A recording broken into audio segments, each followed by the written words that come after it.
What common euphemisms are you misinterpreting?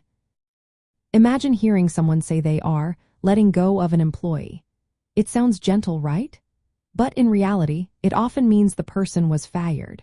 Euphemisms are words or phrases used to soften or sugarcoat tough topics.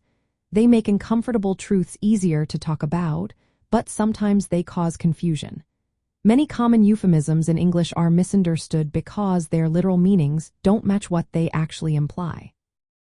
Knowing where these phrases come from and how to use them correctly helps us communicate more clearly and avoid misinterpretation.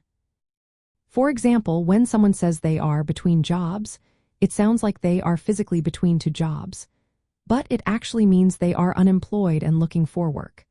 This phrase is meant to be polite, avoiding the stigma of saying someone is unemployed.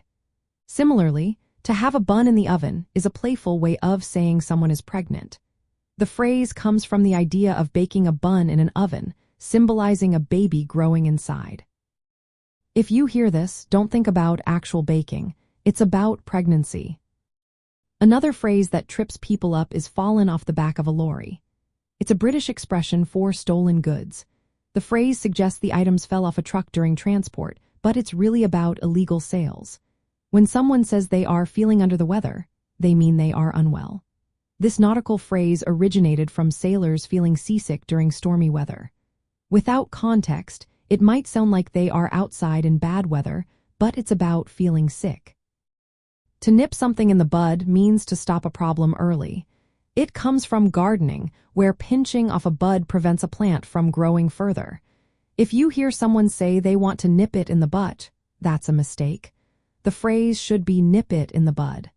The incorrect version changes the meaning completely. On tenterhooks describes being anxious or nervous. It comes from old cloth stretching hooks called tenterhooks used to stretch fabric. If someone says they are on tender hooks, they're mixing up the phrase. It's important to get it right to keep your language precise. When someone says they are let go, it's a softer way of saying they were fired. It's meant to sound less harsh than being fired or laid off. But if you hear let go, you might think they chose to leave voluntarily. Similarly, cooking the books refers to falsifying financial records. It's not about actual cooking, it's about manipulating numbers to hide losses or inflate profits.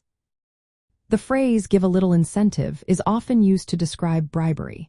It sounds harmless, like offering a reward, but it can mean offering a bribe to influence someone's actions. Lastly, one and the same means two things are identical or exactly alike. Some people mistakenly say one and the same, which is incorrect and confusing. Understanding these euphemisms helps us see their true meanings and origins. Using them correctly makes our communication clearer and more accurate. When you hear unfamiliar phrases, think about their literal meaning and where they come from. This way, you avoid misinterpreting what's being said and choose your words more precisely. Euphemisms are useful tools, but knowing their true intent ensures your language remains clear and effective.